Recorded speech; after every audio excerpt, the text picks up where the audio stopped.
Hello everyone and welcome back to another video. Today I wanted to film a day in the life vlog. It's pretty early right now. It's currently 6:47 a.m. on the 23rd of October. So I wanted to do a kind of day in my life as a writer and content creator. I have some writing stuff I want to do today. I want to work on a short story I'm currently writing. Also I have some content creation stuff as well. So it should be a fun eclectic day. So I wanted to bring you guys along. First up though, and the reason why I'm awake so early is because I have a meeting this morning with my literary agent. Now, because I live in Adelaide, Australia, so far on the opposite side of the world from where I normally have meetings with people, my meetings always happen at weird times. My meeting with my literary agent is scheduled for 7:30 my time, which is 5 p.m. New York time. So the fact that there's a half-hour difference in there just makes it a bit more difficult and hard to manage, but that is fine. I need to finish eating my breakfast, set up Zoom. My tablet is allergic to Zoom, so I need to fix that before we start this meeting. I will come back to you slightly less tired looking when I have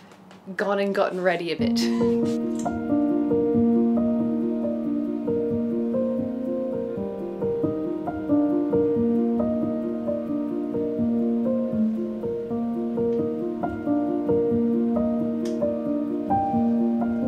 Literally 1 minute until my meeting, which I'm gonna go do, and then I'm gonna come back to you and continue this vlog. But first, meeting, and then we will chat.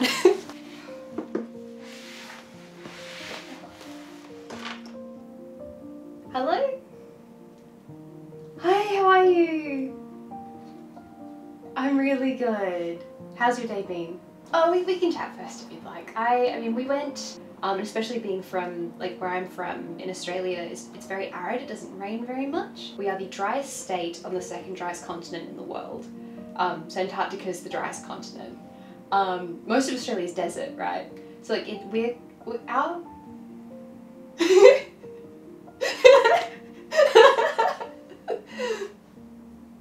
It is. The biggest desert is Antarctica, yeah. But yeah, I don't know how to write it, so I'm slowly finding my way. But I'm hoping for it to be like 70,000 words, quite a bit smaller. But then it's supposed to be only 100k, and here we are. That meeting is now all done, and I feel like pretty inspired to work on Spiegeltent actually, which wasn't my plan for this vlog. I have a short story I want to work on this morning, but now that my meeting is over, I can run you guys up to speed on what's going on, what the plan is for today. Let me pop this camera down because it's heavy. Where's my tripod? My tea is like stone cold at this point, and I'm still gonna drink it. You know, if I chuck some ice cubes in it, it would just be iced tea. So there you go. Does anyone else do this thing where like even if I am not gonna drink the tea, I want it to be sitting next to me when I'm in a meeting?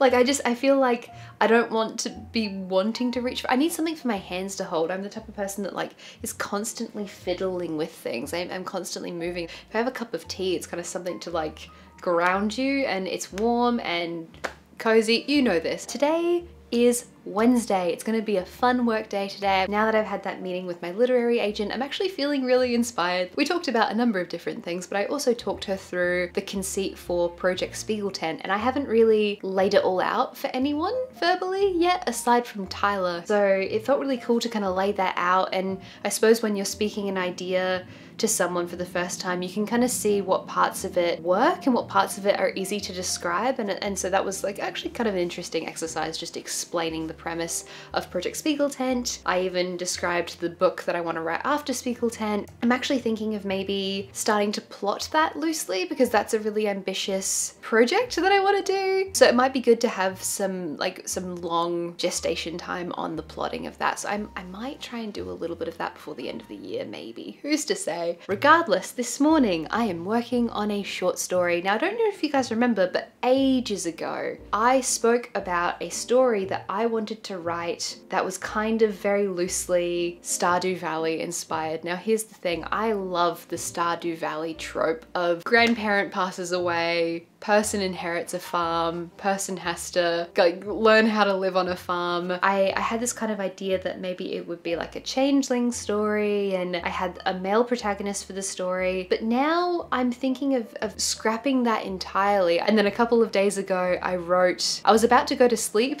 so I was in bed, and then I kind of had an idea and I was like, screw it, and I opened up a Google Doc and I just wrote 700 words just like on my phone, and that I'm pretty happy with those 700 words, because ideally the story is going to be about 3,000, so it's like that's almost a third. But I didn't love the direction it was going in. The direction of the story that I very much started was very Australian Gothic, uncanny, outback. I don't know if I want to go down that path. I think I can go down that path. I think I can make a very, very dark Gothic country story that's kind of like not horror leaning, but certainly quite eldritch. But I don't know if I want to, because the thing is that I'm also reworking my short story Narcissus's Shroud, which is my creepy painting story, and the ending of that story is a bit sad and forlorn, and so I don't want to do two stories with a similar arc. Like I want to challenge myself to do something a bit different. As a result, yesterday I sat down, I was like, right, let's scrap everything from before, let's scrap these 700 words I've now written,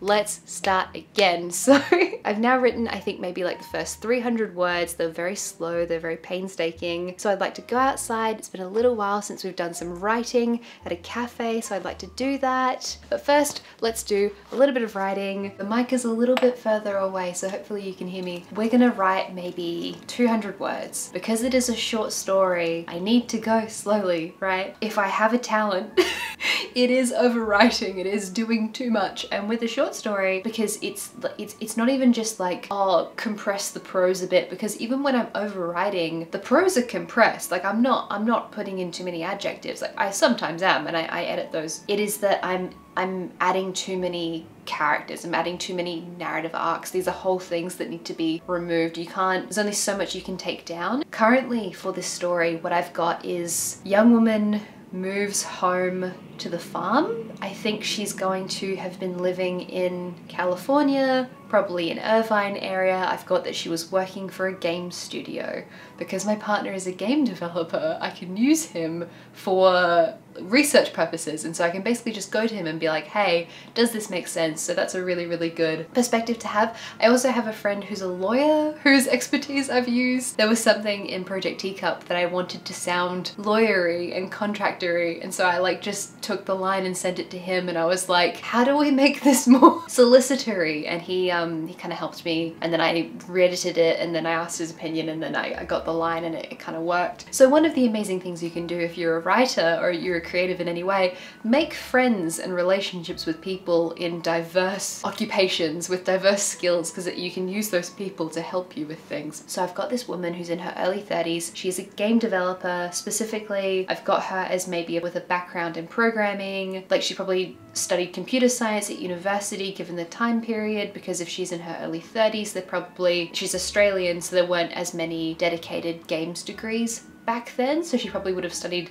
computer science. This is too much information. We don't need all of this for her, but this that's my character I'm working with right now. Her name is currently Emma. I wanted a reasonably common name. I've worked with and been friends with about 1,000 people named Emma. So yeah, her name is Emma, and she returns home from the US. She's been made redundant. She wants to work on an indie game, and she's inherited her grandfather's farm, right? And so I'm wanting to take this, I think, instead of going down the creepy, dark, Australian, outback, gothic, horror, drover's wife situation, I could go there, but I don't want to, because that's not an aesthetic that really appeals to me. That just because I can write it with authority because I grew up in the country and I can write about a drought-stricken land doesn't mean I want to spend my time doing that. So what I want to instead write is something still in countryside Australia, more towards the practical magic angle is my hope. So the conceit of inheriting the farm comes from Stardew Valley, but I'm thinking of, does she come back to her relatives and reforge these relationships with her relatives in the house? Maybe it's her aunties, maybe the grandfather left her, maybe it's her great aunt. So the grandfather left her the farm, but the great aunties aren't like directly descended, and there's a reason why she got left the farm and not them. Maybe that's a bit demeaning. Why shouldn't they have gotten the farm? Regardless, this young woman inherits a farm, and there's a reason why she doesn't have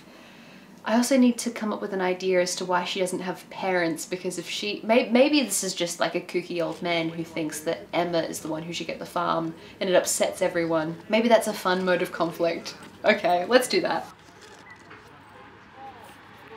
So in the battle of Christy versus that tree, the tree definitely won.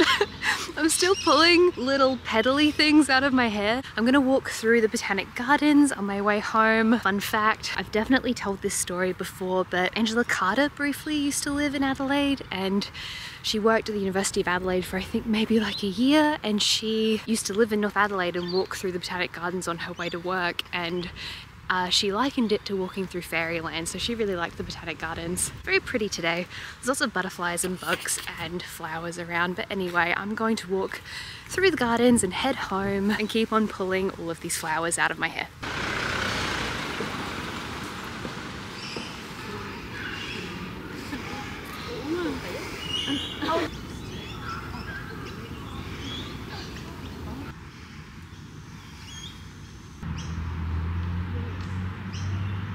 Hello, I am all home now. I had such a nice walk today, out in the spring sunshine. How many steps have I done? I've done 13,900 steps today. I'm pretty pleased with that. Because I am home, I am now in pajama pants. It's comfy pants time. And I need to get started on my work this afternoon, which is less fun and interesting. When I was walking to the cafe, I came up with an idea for another short story. The one I'm currently working on, the like farm one.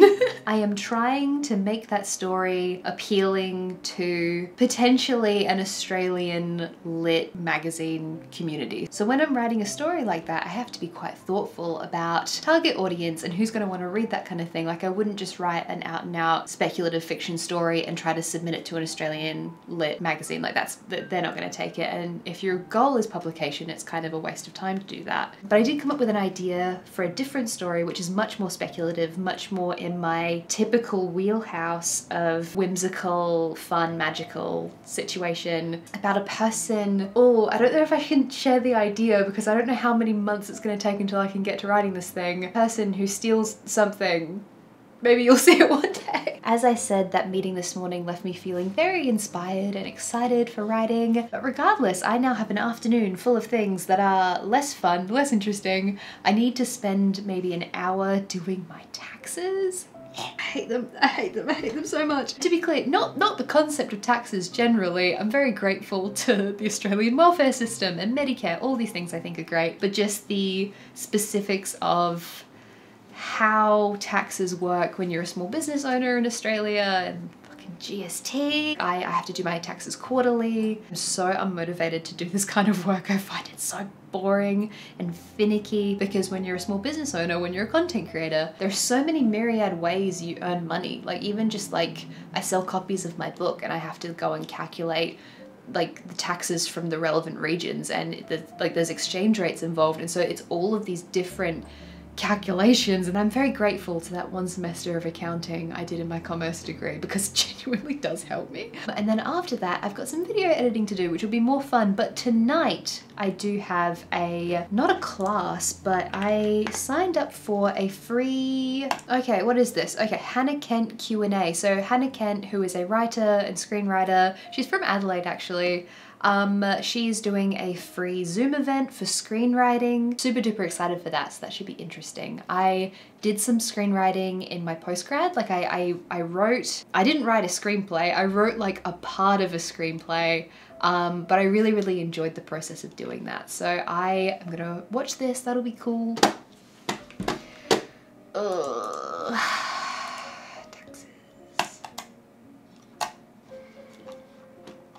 I obviously can't show you this, but I have the prettiest finances document. Like, it's so beautifully color-coded. We'll blur it. This is my finances document. I made this myself. It's been so helpful with calculating like how much I should put into super and how much I should put aside for my student loans. Yeah, this is my document. Very pretty. I'm very proud of it. I can't show it to you properly, but just know that I am proud of this document.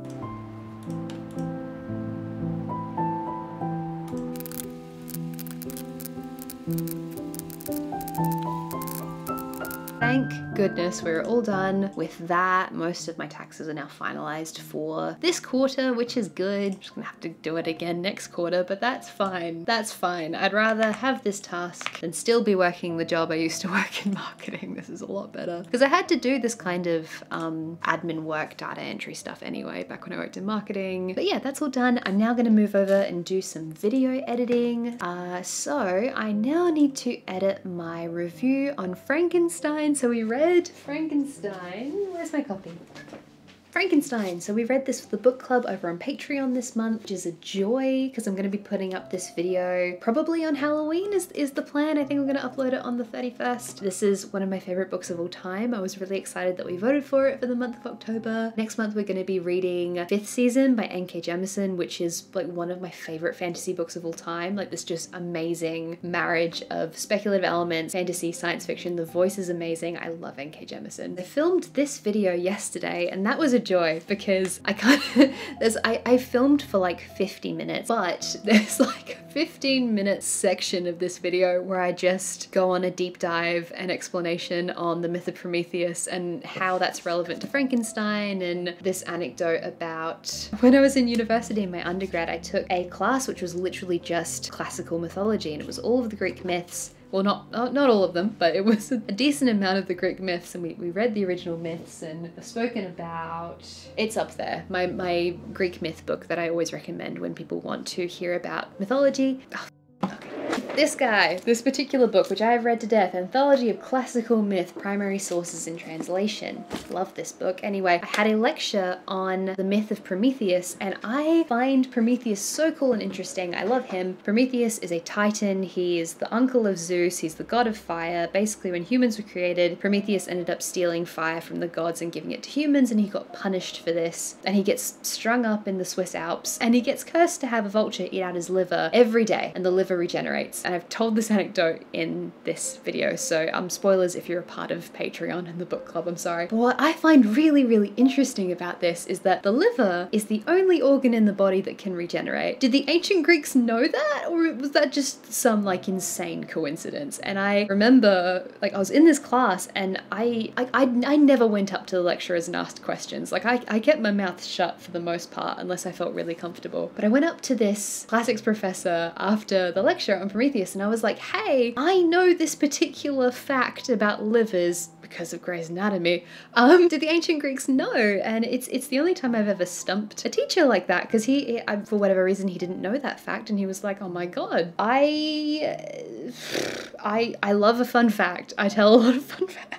Not sure if I'll include it yet, but I did mention to Bailey this morning the fact about Antarctica being the world's biggest desert, because I love that. It's like my favorite trivia question is, what is the world's biggest desert? And you would think it would be the Sahara. It's Antarctica. But anyway, I'm in a fabulous mood today. I'm feeling really inspired. I'm feeling really excited about the short story. And I love talking about Frankenstein, so this is a good, fun video to edit. So I'm probably just gonna work through until 7:30 when this screenwriting thingy starts. I'm really excited for it. I think it's gonna be cool. Do you guys remember when I did the Dan Brown routine and I was like making jokes about the fact that I didn't want to buy protein powder because it felt like such a big investment to just make a single smoothie because I didn't think I was gonna keep drinking it, right? But then I did a sponsorship where a brand sent me a bunch of protein powder, and I'm not gonna lie, it's been pretty life-changing. Like I don't think I was eating nearly enough protein before, and it's been a couple months of me actively increasing my protein intake, and I found that on days where I have protein early in the morning, I concentrate better, I feel better, I have more energy. And especially as a person who's struggled chronically with low iron problems. I mentioned this a number of vlogs ago that like I was feeling physically very fatigued and burnt out, and then I went back and got my iron tested and it turns out my iron is low again. I've been having problems with this since I was 16. Yes, I have tried everything. The only thing that works for me is iron infusions, which is essentially where they literally just pump the iron straight into your blood. I remember it was like January 2020 was the last time I got an iron infusion, and it might have been placebo, but the hours after I was like, I've never been this strong in my life. And I had my first kind of bad dizzy spurt last week, I think it was, because I went to the art gallery and I picked up a print and all of a sudden I just felt the earth tip. And thank goodness I caught myself. So that kind of spooked me a bit. I really don't like that feeling, the sort of not having control of whether you're about to faint in public. I am very, very excited because I'm going to be getting another iron infusion soon, and I even, like, at the request of my doctor, went to a hematologist. I got 1,000 tests just to make sure that like genuinely there's nothing wrong with me and there's like no reason why I'm having the chronic iron problems since I was a child. And I am totally 100% healthy to the exclusion of this funny thing going on with my blood. So I'm good, but I am physically feeling tired at the moment and a little bit dizzy and foggy brained, and you know what? Maybe that's part of the reason why I'm struggling with Spiegeltent, my brain. I am now gonna go work on Project Spiegeltent for a little bit. I'm excited to make a little bit of headway, and then I'm going to watch this thing and then clock off. It's been a very, very long day.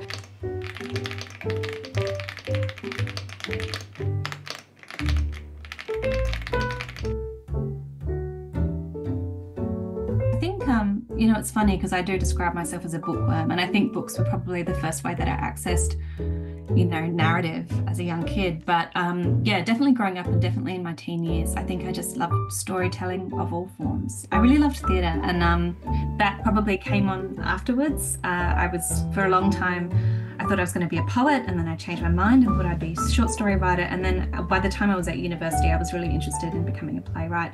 And the reason why I was playwright and not doing anything for screen was just because I didn't understand the avenues into that industry. But I loved films. Yeah, so I've always really, really enjoyed quite dramatic storytelling, storytelling which centers character particularly.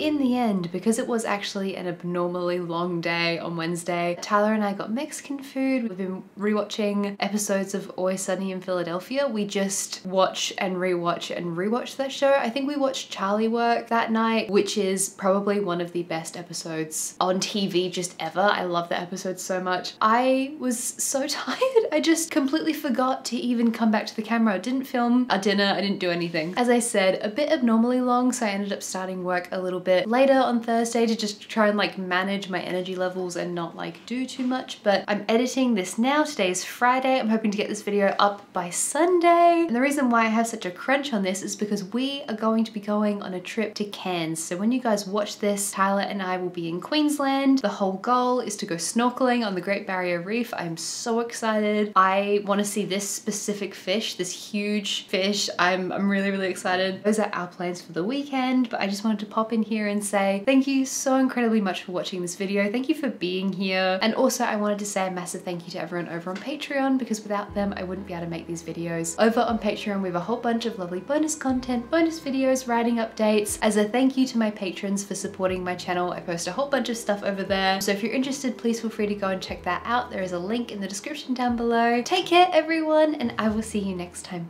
Bye bye.